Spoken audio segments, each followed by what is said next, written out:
नमस्कार। पॉलिटिक्स में आप सबों का स्वागत है। और आज हम पॉलिटिक्स में उस पॉलिटिक्स की बात कर रहे हैं जिस पॉलिटिक्स के सहारे तमाम क्षेत्रीय दलों को बड़े दलों ने ऐसा सबक सिखाया है कि हमें लगता है कि चुनाव के बाद भी महीनों वो होश में आएंगे कि नहीं आएंगे कहना मुश्किल है। मुकेश सहनी प्रेस कॉन्फ्रेंस बुलाए, 12 बजे सारे मीडिया हाउस के लोग वहाँ पहुँच गए। अचानक सूचना उन्होंने दी कि press conference cancel. Upendra Kushwaha all is not well करके दिल्ली गए, उधर से आए, कह दिए कि विधान परिषद का सीट इसको दे देगा, तो हो गया all is well. 4 go ticket बांटे हैं, एगो पत्नी को खड़ा किए हैं, बाकी सब उम्मीदवार को देख ही रहे हैं, 2 गो पर अभी इंतजार कर रहे हैं। जीतन राम मांझी 6 लेके अपने जगह पर पकड़े हुए हैं, कहे थे 12 बोध गया और बगदुमपुर में उम्मीदवार उतारेंगे, लेकिन अभी तक तय नहीं कर पाए हैं। चिराग का क्या हाल हो गया सब देख ही रहे हैं। अंतिम समय तक उसकी कोशिश थी कि चकाई ले ले, लेकिन चकाई भी नहीं मिला। आज जदयू ने जो सूची जारी की है, सिंबल तो कल ही दे दिया था सुमित सिंह को, लेकिन आज विधिवत सिंबल जारी हो गया। मतलब तमाम पॉलिटिकल पार्टी, बिहार के जो पॉलिटिकल क्षेत्रीय दल है, बड़े दल हैं, जिनको पिछले 2 चुनाव से जो ब्लैकमेल कर रहे थे, उनको इस बार एक रणनीति के तहत उनको हाशिए पे लोगों ने धकेल दिया है। मुकेश सहनी हमको लगता है कि आउट ही होगा या कुछ देर ले के शाम तक में कुछ हो जाए तो हो जाए। अब तो प्रेस कॉन्फ्रेंस की स्थिति में भी नहीं है। उपेंद्र कुशवाहा एक्सपोज हो ही गए कि बेटा के टिकट के लिए सब कुछ दांव पर लगा दिए। मांझी का हाल देखिए रहे, जो टिकट मिला उसमें 4 गो पारिवारिक लोगों को टिकट दे दिए हैं, वो भी एक्सपोज हो ही गया। चिराग का हाल देखिए रहे हैं। चिराग के पास अब जो भी सीटें दी गई हैं वो तमाम ऐसी सीटें हैं जहां सीधी लड़ाई है आरजेडी से, और आरजेडी के मजबूत गढ़ वाले इलाके में जहां पासवान का वोटर नाम मात्र है। मतलब बहुत फुदक रहे थे, कह रहे थे स्ट्राइक रेट, मेरा स्ट्राइक रेट देखिए, तो सब लोग मिल के उनको ऐसा सीट दे दिया है ना, अब वो अपना स्ट्राइक रेट बताए। अब उनके सामने सबसे बड़ी चुनौती है वो जो स्ट्राइक रेट कह रहे थे उसको बनाए रखने के लिए। वैसे तमाम अटकलों के बीच क्षेत्रीय दल के निपटारे के बाद शाह आज पटना पहुंच रहे हैं।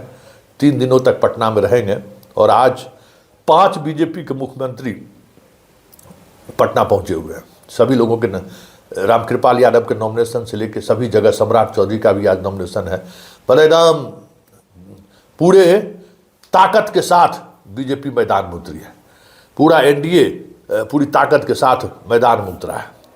और बात अगर सामने वाले की करें तो महागठबंधन में भी ठीक से सीट बंटवारे की भी औपचारिक भी ऐलान नहीं हुआ है। अंदर खाने से अपने लोग सिंबल दे रहे हैं, लेकिन कोई ऐलान नहीं हुआ है। एक तरफ जहां मैदान में रणभेरियां बच चुकी है, वहां महागठबंधन अभी अपने सेना में कौन सेनापति होगा, कौन मंत्री होगा, कौन लीड करेगा, ये भी अभी तक तय नहीं कर पाए। तो यही दोनों में फ़र्क है। तो इस बार के चुनाव में सब कुछ चलेगा जो महाराष्ट्र में देखने को मिला था। चुनाव परिणाम भी उसी तरीके से दिख जाए तो कोई बड़ी बात नहीं होगी, क्योंकि जिस तरीके से महाराष्ट्र में क्षेत्रीय दलों को एक रणनीति के तहत बीजेपी ने हिसाब लगाया था, ठीक उसी तरीके की रणनीति से यहाँ भी बीजेपी ने हिसाब लगा दिया है। अब क्षेत्रीय दल के पास न वो ताकत रहा, न अब बाहर जाने का कोई रास्ता रहा। हाँ, एक विकल्प के तौर पर जो उभर रहे हैं, तेज प्रताप, IIM, पशुपति पारस, ये सारे लोग एक प्लेटफॉर्म पर आने की खबर है, लेकिन इसमें वो दम नहीं है। पारस कब भाग जाएगा कहना मुश्किल है। पारस में अगर दम रहता, रामविलास पासवान के भाई की तरह अगर वो गांडी उठा लिए रहते तो लोकसभा चुनाव में ही खेला हो गया रहता। लेकिन ये युद्ध के मैदान में तो आपको धुरंधर तो बनना पड़ेगा, धनुर्धारी बनना पड़ेगा आपको। मैदान में मुंह छुपा के भागिएगा तो कोई नोटिस नहीं लेगा। तो वही स्थिति पारस का है और बाकी योद्धाओं का हाल आप देख ही रहे हैं। लेकिन एक चीज़ जो साफ दिख रहा है, जदयू और बीजेपी ने सिंबल बांट दिया। मतलब 101 उम्मीदवार तो बीजेपी ने उतार दिए। उस 101 उम्मीदवारों में उन्होंने सबसे ज़्यादा अगर कह सकते हैं कि राजपूत वोटर को, जो राजपूत वोटर उनसे नाराज़ चल रहे थे, उनको साधने की कोशिश की है। ये देखिए, ये बड़ा होमवर्क है अमित शाह का कि 15 शरीक टिकट देना अपने आप में समझ सकते हैं कि सब सवर्णों में और अन्य जातियों में भी सबसे ज़्यादा उन्होंने राजपूत को टारगेट किया, क्योंकि उनको पता था कि राजपूत बागी हो सकता है और राजपूत के बागी होने से उनको क्या नुकसान हो सकता है वो साफ चीज़ें दिख गई हैं। तो बीजेपी या एनडीए के अंदर नीतीश कुमार ही तमाम ऐसी सीटें, जो सीटें लोजपा को दे दी गई थी और वो सीट श्योर शॉट वाली सीट थी, उन्होंने अंगद की तरफ पैर जमा दिया। वो अब मतलब जदयू और बीजेपी पैरेलली चुनाव लड़ रहे हैं, दोनों समान स्ट्रेंथ के साथ। अब जनता जिसको जिस तरीके से वोट करे, लेकिन एक स्ट्रेंथ के साथ मैदान में उतरा है। एकदम लग रहा एक एक सीट पर लगता है जैसे नीतीश कुमार ने होमवर्क किया है। एक एक सीट पर कहाँ किसको कहाँ खड़ा करना है, कैसे खड़ा करना है, कहाँ कहाँ किसका वोट ट्रांसफर हो सकता है, वो सारी चीज़ें देखने को मिल रही है। तमाम ऐसी सीटों पर हमें लगता है कि उन्होंने वीटो लगाया जिन सीटों के सहारे वो बीजेपी के साथ कम्बिनेशन बनाकर वोट का ट्रांसफ़र करा सके, चाहे वो दरभंगा हो, समस्तीपुर हो, चाहे बेगूसराय हो, जो इलाके में देखिए। इसीलिए उन इलाकों से चिराग पासवान को पहले रुखसत किया, पहले चिराग को इधर से भगाओ, सीधा सीधी हम लोग साथ रहेंगे तो फिर कहीं डेंट की आवश्यकता ही नहीं पड़ेगी। इसलिए देखिएगा कि चिराग पासवान को उन्हीं इलाकों में भेजा गया है जहाँ जदयू और भाजपा लड़ाई में नहीं था, तो वहाँ उधर का रास्ता जाओ, तुम अलग लड़ो, इस खेम में आने की जरूरत नहीं है। जहाँ अति पिछड़ा, महादलित और सवर्णों का वोट शिफ्ट कराने का जो इलाका है, उस इलाके से चिराग और उपेंद्र कुशवाहा दोनों को बाहर कर दिया।